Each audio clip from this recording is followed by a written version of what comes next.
Dewi Mirayanti, bisa dipanggil Mira. Baik, perkenalkan nama saya Dewa Rizky, bisa dipanggil Dewa Ayu. Perkenalkan, nama saya Fadli Risma Dewi, dapat dipanggil Liris. Perkenalkan, nama saya Ayu Muhammad Cintia Dewi, kalian bisa panggil aku Ayu. Nah, ini dia perkenalan dari kelompok iman. Selanjutnya, mari kita bahas tentang apa sih itu pengertian dari keputusan yang dijelaskan oleh Dewa Ayu. Baik, terima kasih atas waktunya. Di sini saya akan menjelaskan tentang pengertian keputusan. Keputusan merupakan suatu hasil dari sebuah pemecahan masalah yang dihadapinya dengan tegas. Adapun beberapa para ahli, yang pertama menurut Prof. Dr. Rajudi Atmos Sudirjo SA, di mana keputusan itu merupakan suatu pengakhiran yang berawal dari proses pemikiran suatu masalah. Yang kedua ada dari Ralph C. E. Davis, di mana keputusan itu merupakan hasil dari pemecahan masalah yang dihadapinya dengan tegas. Yang ketiga ada menurut James A. Peter Stoner, di mana keputusan itu adalah suatu pemilihan di antara alternatif lainnya. Seperti yang pertama ada memiliki pilihan berdasarkan logika atau pertimbangan. Yang kedua ada memiliki beberapa alternatif yang harus dan dipilih salah satu yang terbaik. Yang ketiga ada memiliki tujuan yang ingin dicapai. Yang keempat ada menurut Mary Fowler, di mana keputusan itu merupakan suatu atas sebagai hukum landasan apabila fakta-fakta dari situasi tersebut bisa didapatkan mulai dari pelaksana maupun pengawas. Yang kelima ada Ahmad Sudrajat, di mana keputusan itu adalah suatu pemecahan masalah sebagai landasan hukum. Nah, ini dia bahasan tentang pengertian dari keputusan yang merupakan hasil dari pemecahan masalah. Selanjutnya, mari kita dengarkan materi mengenai makna dan pembuatan keputusan manajerial yang akan dijelaskan kembali oleh Dewa. Makna pengambilan keputusan manajerial, yaitu pengambilan keputusan manajerial merupakan proses pemilihan alternatif tindakan untuk mencapai suatu tujuan atau sasaran tertentu. Adapun beberapa menurut para ahli, yang pertama ada Joban DKK, di mana pengambilan keputusan ini merupakan proses memilih tindakan untuk mencapai suatu tujuan atau beberapa tujuan di antara berbagai alternatif lainnya. Yang kedua ada George R. Terry, di mana pengambilan keputusan manajer ini merupakan pemilihan alternatif tertentu dari dua atau beberapa alternatif lainnya. Yang ketiga ada S. B. Siagian, di mana pengambilan keputusan manajerial ini merupakan suatu pendekatan secara sistematis pada alternatif yang dihadapi. Yang keempat ada James A. F. Stoner, di mana pengambilan keputusan manajerial ini merupakan proses yang dipakai untuk suatu tindakan sebagai cara mengatasi masalah. Yang kelima ada Hall, di mana pengambilan keputusan manajerial ini merupakan pemilihan alternatif tentang suatu cara bertindak, yakni dari sisi perencanaan. Yang keenam Claude S. George, Jr., di mana pengambilan keputusan manajerial itu sering dilakukan oleh kebanyakan manajer berupa suatu kegiatan atau dari pemilihan alternatif lainnya. Baik untuk materi selanjutnya saya kembalikan ke Saudara. Nah, itu dia pembahasan mengenai materi pembuatan keputusan manajerial yang merupakan pemilihan dari beberapa alternatif untuk mendapatkan keputusan terbaik. Selanjutnya, mari kita dengarkan kembali pembahasan dari tujuan pembentukan keputusan manajerial yang akan dijelaskan oleh Ayu.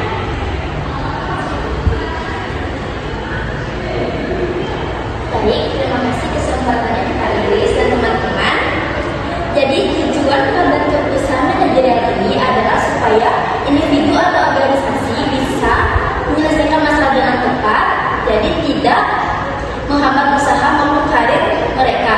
Biasanya berdasarkan sifatnya itu ada dua jenis tujuannya, itu ada tujuan tunggal dan tujuan ganda.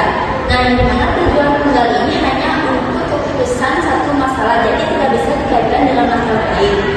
Sedangkan tujuan ganda itu adalah tujuan yang berkeputusan lebih dari satu masalah, jadi bisa diselesaikan dengan berkaitan dan bertentangan.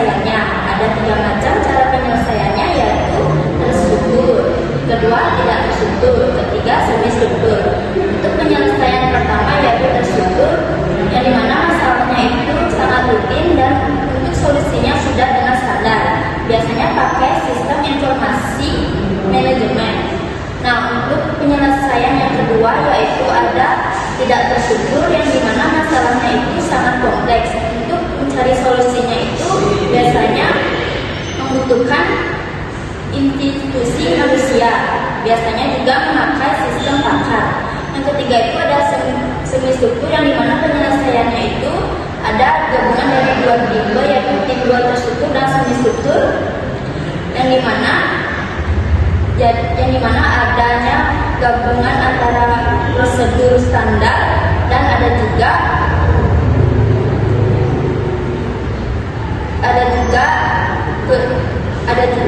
kebutuhan kemampuan dari manusia.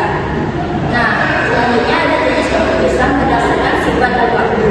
Berdasarkan sifat dan waktu, keputusan juga bisa dibagi menjadi dua, yaitu ada keputusan rutin dan keputusan tidak rutin. Di mana keputusan rutin itu bisa dilakukan secara berulang-ulang, namun biasanya memang sudah ada prosedurnya, sedangkan keputusan tidak rutin itu tidak bisa dilakukan secara berulang-ulang, yang dimana akan diambil dalam situasi khusus, dan juga contohnya itu pada saat muncul masalah mendadak ataupun mendesak. Nah, secara umumnya menurut Herbert Simon, keputusan manajerial ini bisa juga dibagi menjadi dua, yaitu keputusan terprogram dan keputusan tidak terprogram. Keputusan terprogram ini yaitu keputusan yang sudah direncanakan, jadi polanya itu tetap dan bisa diulang. Sedangkan keputusan tidak terprogram ini sebaliknya, yaitu keputusan yang tidak bisa atau yang belum ada rencananya. Jadi digunakan untuk masalah baru yang kompleks serta berdampak jangka panjang. Nah, itu dia definisi keputusan manajerial yang terdiri dari keputusan terstruktur, tidak terstruktur, semi terstruktur, terprogram, dan tidak terprogram. Selanjutnya, mari kita lihat pembahasan kembali dari Vira tentang aspek pembuatan keputusan manajerial. Baik, terima kasih atas waktunya. Di sini saya akan menjelaskan tentang aspek pembuatan keputusan manajerial. Yang pertama yaitu menurut Jarvis Diamond pada tahun 1977. Yang pertama yaitu kemampuan mempertimbangkan beberapa pilihan, tidak hanya memilih satu, tetapi mampu mempertimbangkan berbagai alternatif yang dipilih maupun yang tidak dipilih. Yang kedua yaitu kemampuan menghadapi tantangan. Kita harus bisa menghadapi berbagai jenis tantangan yang ada. Yang ketiga yaitu kemampuan menerima risiko, siap menanggung konsekuensi dan siap menanggung persetujuan dari semua belah pihak. Yang kedua yaitu menurut Fakih pada tahun 2012. Yang pertama yaitu memahami potensi diri. Kita harus bisa mengenali kekurangan, kelebihan, minat dan bakat kita sendiri. Yang kedua yaitu memahami lingkungan. Kita harus bisa mengetahui situasi lingkungan keluarga, sekolah maupun masyarakat. Yang ketiga yaitu menemukan hambatan-hambatan, mampu mengidentifikasi hambatan dan pengambilan keputusan yang baik. Yang keempat yaitu memutuskan pilihan berdasarkan alternatif yang ada dengan cara menggabungkan pemahaman diri, hambatan dan menerima keputusan yang sudah terjadi. Materi yang bisa saya jelaskan saya kembalikan ke moderator. Nah, pembahasan tentang aspek pembuatan keputusan manajerial akan kita simpulkan bahwa aspek ini biasanya berhubungan dengan kemampuan untuk mempertimbangkan, kemampuan untuk menerima, dan kemampuan untuk memahami. Selanjutnya, mari kita membahas mengenai faktor dari pembuatan keputusan manajerial yang akan dijelaskan kembali oleh Mira. Baik, di sini saya akan menjelaskan beberapa faktor-faktor mengambil keputusan manajerial. Yang pertama yaitu menurut Terry dari tahun 1989. Yang pertama yaitu pertimbangkan hal yang berwujud maupun yang tidak berwujud. Yang kedua yaitu keputusan harus didukung tujuan organisasi. Yang ketiga yaitu jangan berorientasi pada kepentingan diri sendiri. Yang keempat yaitu tidak ada satu pilihan yang benar-benar memuaskan semua belah pihak. Yang kelima yaitu keputusan dimulai dari tindakan lalu diwujudkan dengan fisik. Yang kedua yaitu menurut John D. Miller pada tahun 2009. Yang pertama yaitu jenis kelamin pria maupun wanita.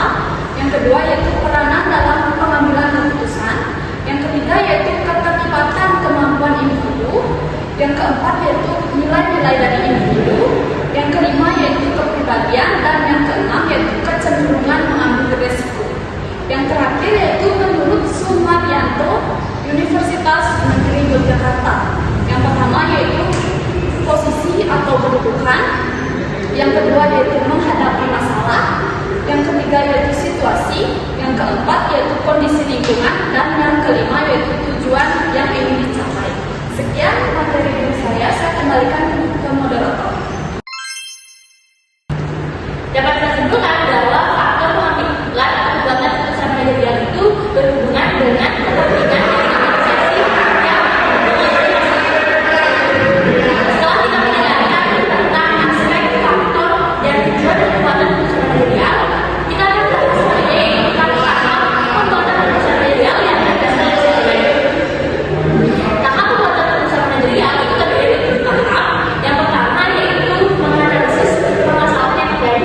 Jadi setiap seorang manajer dapat menganalisis terlebih dahulu permasalahan yang dialami agar dapat menghasilkan keputusan terbaik.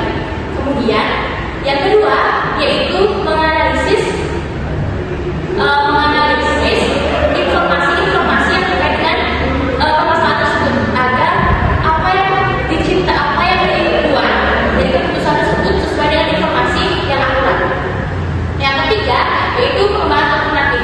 Nah, alternatif di sini itu artinya opsi-opsi yang digunakan untuk penyelesaian masalah. Selanjutnya, yang keempat itu ada evaluasi alternatif. Dari opsi-opsi yang dimiliki dalam pemecahan masalah tersebut, manajer akan mengevaluasi mana opsi yang terbaik untuk menyelesaikan masalah.